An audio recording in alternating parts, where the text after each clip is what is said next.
All right, guys, welcome back into another NFL DFS video. Gonna be touching on the top quarterback plays here for week 2. But first, just a quick recap from last week. Hopefully, you guys were able to take advantage of the spot on advice from last week. Told you guys, do not pay up for quarterback. We have so much value available on this slate, whether it's Derek Carr or Jordan Love, who I've been hyping up for the past 2 months now.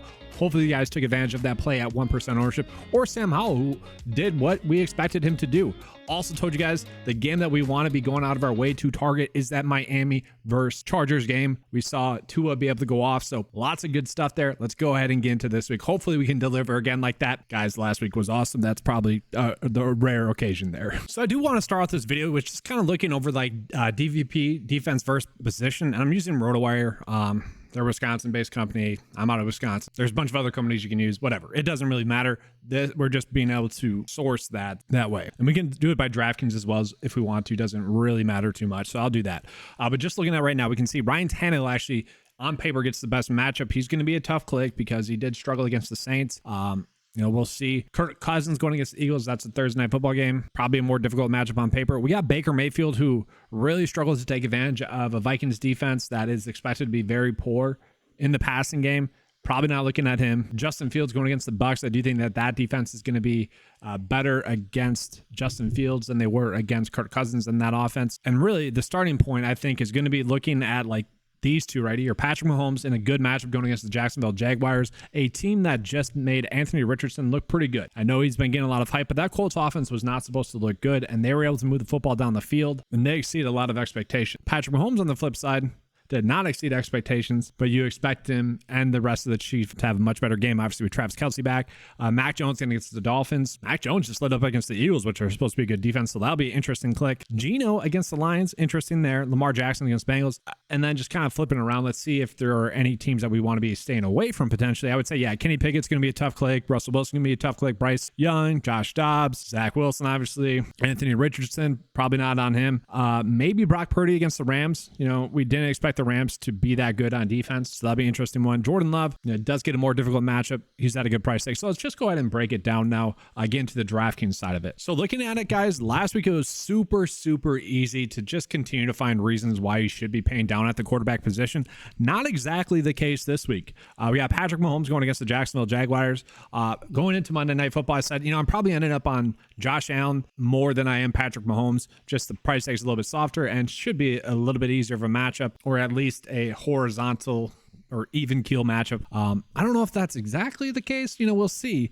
But obviously Patrick Mahomes, guys, probably should have had a better game, right? Kadarius Toney had a bunch of drops. Sky Moore was pretty inefficient. Travis Kelce wasn't there. Should have had a better game. He was still able to manage 20 DraftKings points. We expect that to be a lot different. And if we're looking at the game total here, Vegas is also telling us that they expect this game to go differently as well. 51 points for an over and under. Jacksonville is 3-point dogs there. And so, yeah, we could easily be just targeting Travis or Patrick Mahomes and just not be thinking about it after that. But I do want to say, like, Josh Allen, sure, he had a terrible game against the Las Vegas Raiders, or against the New York Jets last week. Now he gets a good matchup going against the Las Vegas Raiders, a team that just let Russell Wilson have a pretty efficient game, throwing for 2 passing touchdowns. And that was with Greg Dulcich getting injured in that game. Javonte Williams returning from injury. That was his first big workload. And obviously being without Jerry Jeudy, Tim Patrick, and KJ Hamler, right? Like, he had a pretty darn good game given those circumstances. Josh Allen, sure, he had a terrible game against the New York Jets, but if we look at what he did last year as well, he was typically able to bounce back in the next matchup. I know this matchup against Minnesota, he only had 1 touchdown there, still ran the ball a lot, still threw for a lot of yards there, and then against Miami,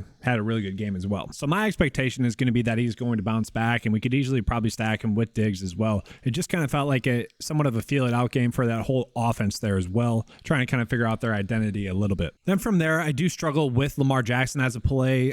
Just at this price tag, does feel a little bit too high for me. And same thing with Justin Fields, feels a little bit too high. I mean, he was still able to manage 16.5 DraftKings points while kind of looking bad.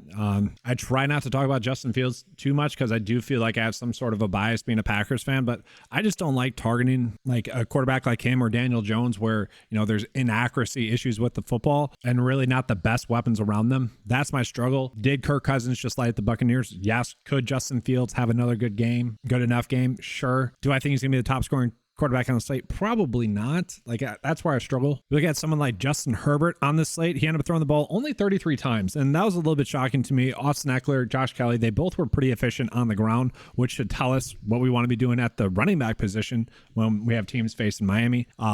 But he was still able to have a decent game, 20 DraftKings points there. We will certainly take that. Derek Carr didn't show us anything special against the Titans last week, but he was still able to manage 18 DraftKings points. Obviously we expect Justin Herbert to have a little bit better of a game. And it is worth noting that Austin Eckler currently questionable. If he were to, be banged up or not play as many snaps, they might resort to throwing the football a little bit more frequently. Now, it does worry me that in a game that was that high scoring, Herbert only had 33 passing attempts. Wouldn't be shocking to see him put up 25 points though. And guys, this is one of the weird things that we have to figure out about week 2. We saw the Rams kind of shut down the Seahawks, especially in that second half. And I don't know if that was just a week 1 thing, if that was just Seattle not being as good as they were expected, or the Rams being better than expected. I would say it's a little bit of the in-between, but also just week 1 stuff. And if that's true, if the Rams defense is actually not going to be that good, and we know the Niners offense is going to be that good, Brock Purdy at this price tag is certainly going to be someone that's interesting to me. We did see him rush the football 3 times for 20 yards, which is great. He was tucking and running a couple of times. Now, he only threw the ball 29 times. I think that's going to be the norm, but obviously they blew out the Pittsburgh Steelers, which was a little bit shocking to me. But Purdy had 17.8 DraftKings points. If that Rams defense is as bad as a lot of people thought, this is such a cheap price tag for Brock Purdy. And let's just say that offense is a little bit better than people expected. Hopefully, right?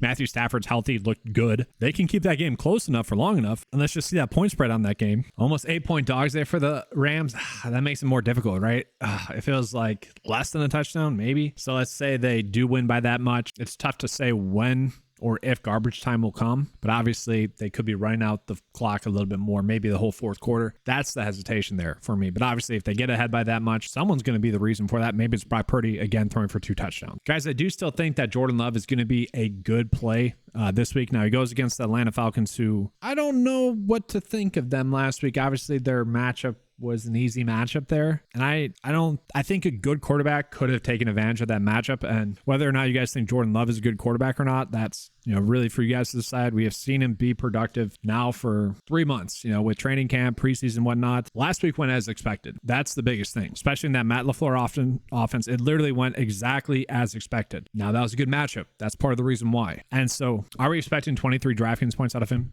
I would say no, especially if Christian Watson is inactive. Okay, that does worry me.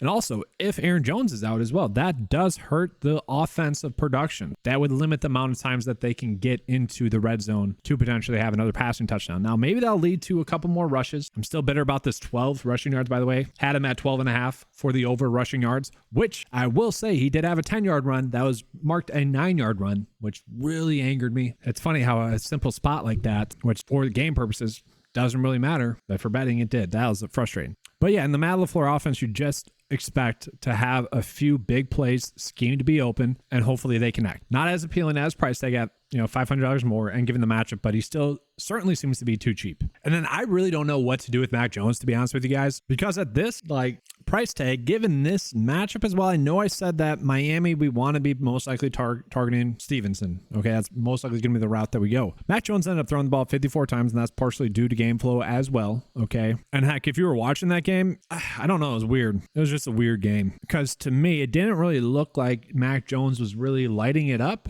but obviously he ended up with 300 passing yards and 3 touchdowns. A lot of them, I think the reason being is a lot of them were just really good catches. Hunter Henry making a couple of good catches, Bourne making a couple of good catches. That could be it. But given this price that we do have to consider him, and we are going to be able to stack him a little bit there as well. All right, so let's just go ahead and recap this real quickly for you guys. So Mac Jones, I do think is going to be a good value price tag play that we can be on. And the thing with him is you could potentially stack him with Hunter Henry or Kendrick Bourne, who still seems to be a little bit too cheap, or even Demario Douglas, who only playing 50% of the snaps, but still ended up with 7 targets. Looked pretty good as well. Obviously, that play becomes better if Devonta Parker is going to be ruled out. And then looking at Brock Purdy, I do feel like the matchup ranking that we're getting there is going to be deceptive, and that might lead to his ownership being a little bit lower. You could easily stack him with Ayuk, with Samuel, with George Kittle if you wanted to, or even CMC. Like, there's potential for CMC to get a passing or receiving touchdown there. Obviously not going to be an optimal approach, but could happen within the realm of possibilities. And I guess I should mention Ryan Tannehill here, guys. Tannehill was pretty bad.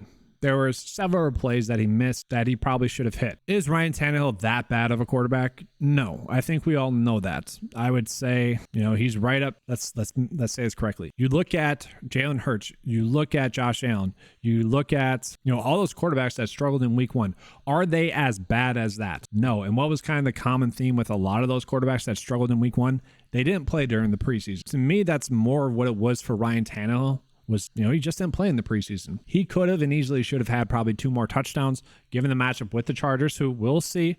I don't think it's going to be as fruitful of a matchup as it looks like on paper. I think that was just Miami being a really good being a really good offense. So I wouldn't go crazy. If you are playing Ryan Tannehill, I wouldn't go crazy, but you could easily stack him. And that would be the appeal of Ryan Tannehill as a play, because you get DeAndre Hopkins at a cheap price tag and then cheapish. He's going to get a lot of targets. Treylon Burks, who I thought, given the small workload that he had target wise, was impressive. You obviously expect him to get more involved. And then Ogonkwo actually had a lot of snaps, which reportedly wasn't going to be the case. So there is a stacking opportunity there. Then looking at Justin Herbert on the flip side of that, I think that's going to be more of the approach to go there. You could easily play Justin Herbert with a lot of his pass catchers. We get Justin Herbert, Keenan Allen, kind of an easy click. Mike Williams, who kind of left the game for a little bit, came back in, only 8.5 DraftKings points. He is a roller coaster ride. He can have some big games and he can have some games like this. Always worth the risk, I would say, especially in a good matchup, but not someone we're going crazy with. If for some reason Austin Eckler is banged up, you could even toss in Josh Kelly in there a little bit as well. Now, I didn't mention Trevor Lawrence as well. Just kind of at a strange price tag. Now, I do like Trevor Lawrence as a play as well, and I like the fact that we can stack him there as well. Trevor Lawrence with one of his pass catchers, Calvin Ridley, you could easily play. Evan Ingram, I think, should have had a better game than he had. Don't love the price tag, though, for Evan Ingram. That might make me stay away. But you could easily play him with Travis Etienne, who just really had a really explosive game. And he had 5 targets in that game as well. Kind of a strange stack, but that's more of a game stack that you'd be rolling with, because in this game, it's supposed to be a high-scoring game. So we got Patrick Mahomes at 8.3. And then all of his pass catchers, it's tough to say exactly which one you would want to stack him with other than Travis Kelce. And I actually think Noah Gray could potentially still get a lot of snaps. You look at Blake Bell. He ended up with 40% of the snaps as well. So that could easily just be Noah Gray gain about 40 to 50% of the snaps. I would actually say it's Kadarius Toney. Like, the plays were there for him. Obviously, he was terrible, like the worst NFL receiver game we've seen in quite some time. But I'm going to say 10 days of rest, and he was someone that was banged up heading into that game. I think that was more him mentally not being sharp for the game because of the injury, and he did look slow. That being said, no reason to force that. Sky Moore played a bunch of snaps. MVS actually looked pretty good. He's been looking better and better kind of each week with the Chiefs, so definitely a stacking opportunity there. And then lastly, looking at Jordan Love, obviously we just really like the price tag there. You could easily go with Romeo Doubs as well. If Christian Watson's going to be out, he played in 50% of the snaps last week, had 5 targets. You expect that number to be ramped up to maybe 60, 75% of the targets. Someone asked, hey, why did you go to Romeo Doubs when reports were that he was going to be limited? And honestly, it was like this exact outcome was why I went with Romeo Doubs a little bit, but also because I had Jordan Love as the quarterback. Like, if Jordan Love was going to have a good game, it's going to be because of someone like Doubs having an efficient game. And then I will still say Luke Musgrave there, I think is a pretty good stacking opportunity. And guys, I wish I could kind of rank them for you, but it really just depends on your build. I wouldn't be putting too much of an emphasis on the quarterback position. We want to be filling it out via running back and receiver first, and then kind of filling out with those quarterbacks that we ended up on for those reasons. Typically speaking, they are, besides last week, they are priced that way for a reason. And I would say this week that's going to hold up.